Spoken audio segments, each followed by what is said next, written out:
കുടിക്കാൻ പൈപ്പിലും വെള്ളമില്ല, കുറെ കെറ്റിലും വെള്ളമില്ല. ഏതാനും ദിവസങ്ങൾക്കിടയിൽ മലയാളികളെ ചിരിപ്പിക്കുകയും ചിന്തിപ്പിക്കുകയും ചെയ്ത ഒരു പ്രധാനപ്പെട്ട വിഷയം നമുക്ക് ഏവർക്കും പ്രിയങ്കരനായ രാജ്യസഭാംഗം ശ്രീ AR റഹീം. എന്റെ നമ്പരായി എനിക്കുള്ളത് മേടിച്ചിട്ട് വരാം.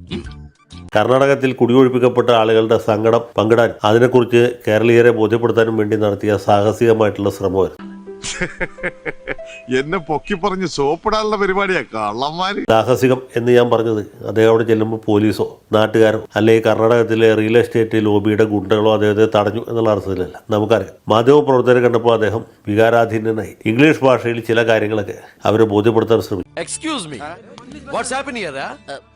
What's the matter? നിനക്ക് ഇംഗ്ലീഷ് അറിയോ? അപ്പൊ പതിൽ സൊല്ലടാ. സൊല്ലേ. Hey, old man. What's going on here? What's wrong with you? Hey, come on, man. കേട്ട ആളുകൾക്ക് ബോധ്യപ്പെട്ടില്ല എന്ന് മാത്രമല്ല, മലയാളക്കരയിൽ വളരെയധികം ആളുകളെ ചിരിപ്പിച്ചു എന്നുള്ളതാണ് അതിൻ്റെ ഒരു സവിശേഷത. ഏതായാലും ഈ ആണ്ടർതി കാലത്ത് നമ്മൾ പുതുവർഷത്തിലേക്ക് കാലെടുത്ത് വെക്കുന്ന സമയത്ത് ചിരിക്കാൻ കഴിഞ്ഞു എന്നുള്ളത് ഏതെങ്കിലും സന്തോഷമാണ്. ഒന്നും പറയണ്ട, ഭയങ്കര കോമഡിയാ.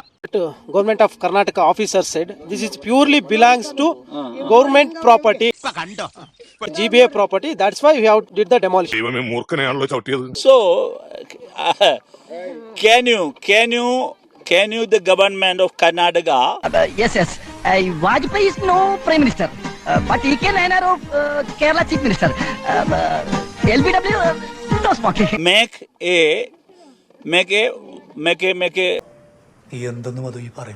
a audit in Karnataka city regarding the this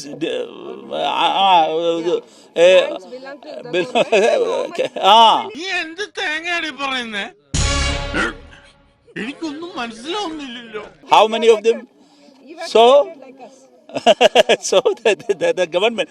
എന്തോന്നാടോ ഇത്? എവിടെ നിന്ന് കിട്ടിയോടോ ഈ ഉണ്ടാക്കണേ? ഒരെണ്ണം കൊടുക്കട്ടെ സാറേ.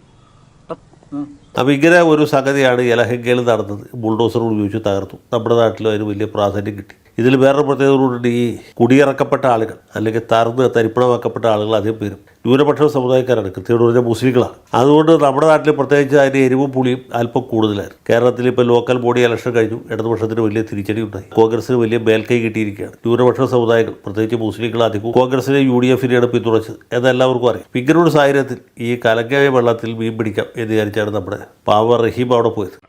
കാര്യമത് സത്യമാണെങ്കിലും എനിക്ക് അംഗീകരിച്ചു കൊടുക്കാൻ പറ്റുമോ?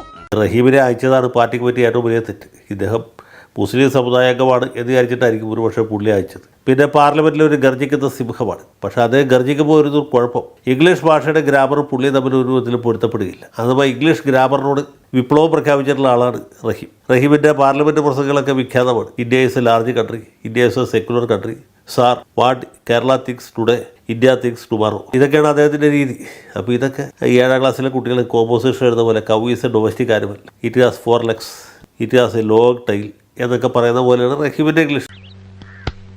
എന്റെ വേളാങ്കണ്ണി മാതാവേ, ഇവന് കുറച്ചു ബുദ്ധി ഉണ്ടായിരുന്നെങ്കിൽ മന്ദബുദ്ധി എന്നെങ്കിലും വിളിക്കായിരുന്നു. അതും ഇല്ലാതായി. അങ്ങനെ മോശക്കാരനായ റഹീമിനെ തന്നെ എന്തുകൊണ്ടാണ് ബാംഗ്ലൂർക്ക് വിട്ടതെന്ന് നമുക്കറിയില്ല. ഇനി അദ്ദേഹം അവിടെ പോയി പരിഹാസ്യരാവട്ടെ എന്ന് വിചാരിച്ചിട്ടാണോ എന്തോ. പുള്ളി അവിടെ പോയി പുള്ളിയുടെ തനത് ശൈലിയിൽ എന്തൊക്കെയോ പറയാൻ ശ്രമിച്ചു. അതുമാത്രമല്ല, ഇദ്ദേഹത്തിൻ്റെ ഈ സ്പീച്ച് കേട്ടവർക്ക് ഒരു കാര്യം മനസ്സിലാവും, പുള്ളി പല വാക്കുകൾ സ്റ്റൈലാക്കിയിട്ടാണ് പറയാൻ ശ്രമിക്കുക. കർണാടക എന്ന് പുള്ളി വെറുതെ പറയില്ല, കർണാടക ഇങ്ങനെ പറയുള്ളൂ. So what is the rational explanation of the state government of Karnataka? So there is no justification. So this is same. This bulldozer Raj is the reputation of the UP and other BJP-led government. What is the difference between the BJP government and the Congress-led government? Poor എന്ന് പറഞ്ഞാൽ എന്തോ കുറച്ചിലാണെന്ന് വിചാരിച്ചിട്ട് പുള്ളി pure എന്ന് പറയാം.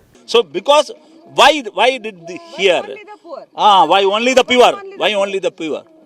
Why only the pure? So ഇത് Oxford ആക്സെൻ്റാണ് പുള്ളി വീശാൻ ശ്രമിക്കുന്നത്. പക്ഷേ ഒരു വാക്ക് പുള്ളി ഓക്സ്ഫോർഡിൽ പറഞ്ഞാൽ അടുത്തത് പുള്ളി വെഞ്ഞാറമൂട് ആക്സെൻറ്റിലേക്ക് പോകും. അപ്പോൾ ഓക്സ്ഫോർഡും വെഞ്ഞാറമൂടും തമ്മിലുള്ള ഒരു ഫുട്ബോൾ മത്സരമാണ് പുള്ളിയുടെ ഓരോ സ്പീച്ചിലും നടക്കുന്നത്. എഴുത്തും വായന അറിയാൻ പാടില്ലാത്തവരെ കളിയാക്കുന്നോടാ. സമീപകാലത്ത് പുള്ളി രാജ്യസഭയിൽ പ്രസംഗിക്കുമ്പോൾ ഇതുപോലെ തന്നെ ചെയ്തിട്ടുണ്ട്. ചില വാക്കുകൾ പുള്ളി സ്റ്റൈലൈസ് ചെയ്തു. അങ്ങനെ പറയുന്നു. ഇതൊക്കെ ഒരു കൗമാര ചാബല്യമായിട്ട് വേണമെങ്കിൽ നമുക്ക് തള്ളിക്കളയാം. പക്ഷേ പുള്ളിയുടെ ഈ സ്പീച്ച് ഉണ്ടാക്കിയ ഒരു ഇമ്പാക്റ്റ് എന്ന് പറയുന്നത് മലയാളക്കരയിൽ കടുത്ത മാർസിസ്റ്റുകാരടക്കം എല്ലാവരെയും ചിരിപ്പിച്ചു എന്നുള്ളത്. പിന്നെയും പുള്ളി എന്തിനു വേണ്ടിയിട്ട് ഇങ്ങനെയുള്ള സാഹസങ്ങൾക്ക് തിരഞ്ഞെടുത്ത് അയക്കുന്നു എന്നാണ് നമുക്ക് മനസ്സിലാകാത്ത ഒരു സമസ്യ. മാത്രമല്ല മിക്കവാറും എല്ലാ യുവജന നേതാക്കന്മാരും ഇതുപോലൊക്കെ തന്നെയാണ്. ഇദ്ദേഹത്തിൻ്റെ നേതാവും ഈ അഖില ലോക വിപ്ലവ യുവജന സംഘടനയുടെ ഇതിന് മുമ്പത്തെ പ്രസിഡന്റുമായിരുന്ന മുഹമ്മദ് റിയാസ് സുപ്രീം കോടതിയിൽ റിട്ടയർ ചെയ്ത ജഡ്ജി മാർക്കണ്ടേയ കഡ്ജുവുമായിട്ട് സംസാരിക്കുന്ന ഒരു വീഡിയോ ഉണ്ട്. അത് കണ്ടാൽ മനസ്സിലാവും റിയാസ് സഖാവിൻ്റെ ആംഗല ഭാഷാ പാരംഗതത്വം. പുനെ ഇൻഫോസിസ് ക്യാമ്പിൽ വെച്ച് മലയാളി സോഫ്റ്റ്വെയർ എഞ്ചിനീയറായ രസില കൊല്ലപ്പെട്ട സംഭവത്തിൽ സിബിഐ അന്വേഷണം ആവശ്യപ്പെട്ടുകൊണ്ട് പ്രധാനമന്ത്രിക്കും ആഭ്യന്തരമന്ത്രിക്കും ഇമെയിൽ സന്ദേശം അയക്കാനായിരുന്നു പരിപാടി. അത് നമ്മുടെ ജസ്റ്റിസ് മാർക്കണ്ഡേയ കഡ്ജുവിനെ കൊണ്ട് തന്നെ അയപ്പിച്ചാൽ ഒരു ഗരിമ കിട്ടുമല്ലോ എന്ന് കരുതിയാണ് അത്രയിടം വരെ ചെന്നത്. പക്ഷേ സംഗതി അലമ്പായെന്ന് പറഞ്ഞാൽ മതിയല്ലോ. റിയാസും കൂടെയുള്ള സഖാക്കളും തയ്യാറാക്കി കൊണ്ടുവന്ന മെയിൽ സന്ദേശം കണ്ട് ജസ്റ്റിസ് കഡ്ജുവിന്റെ കണ്ണുതള്ളി. സ്വാഭാവികം.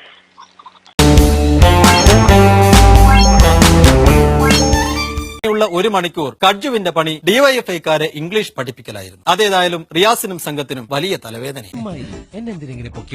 കിടക്കട്ടെ, എന്നെ കൊണ്ട് ഇതൊക്കെ അല്ലേ പറ്റുള്ളൂ. You say get it investigated through CBI. I appeal to your government.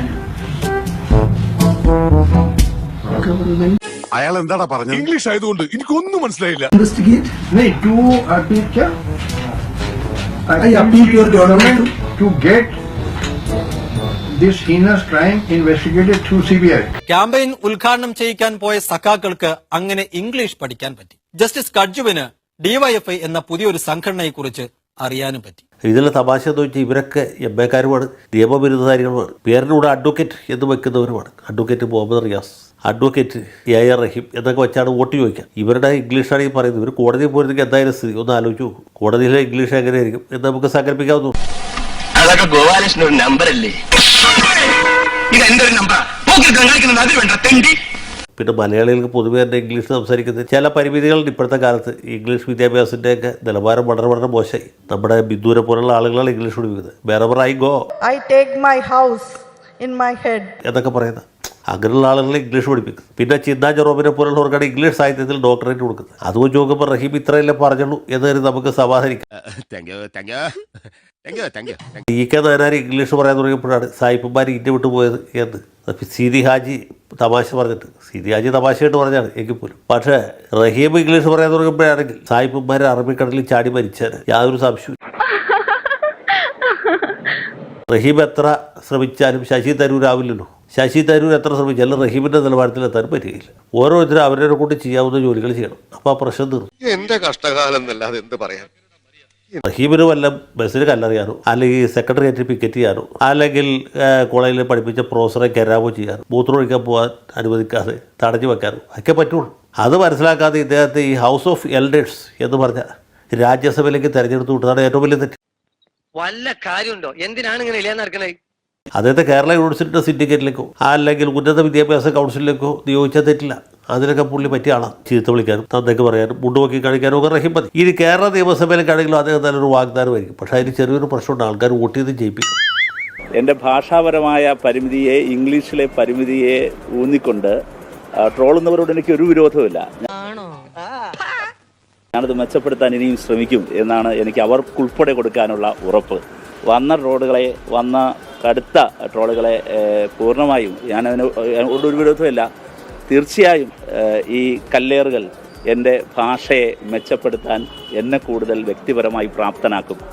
അത് എന്നെ കൂടുതൽ നവീകരിക്കാനും കൂടുതൽ അപ്ഡേറ്റ് ചെയ്യാനും പ്രാപ്തനാക്കും. അതിന് അവരോടും എനിക്ക് നന്ദിയുണ്ട്.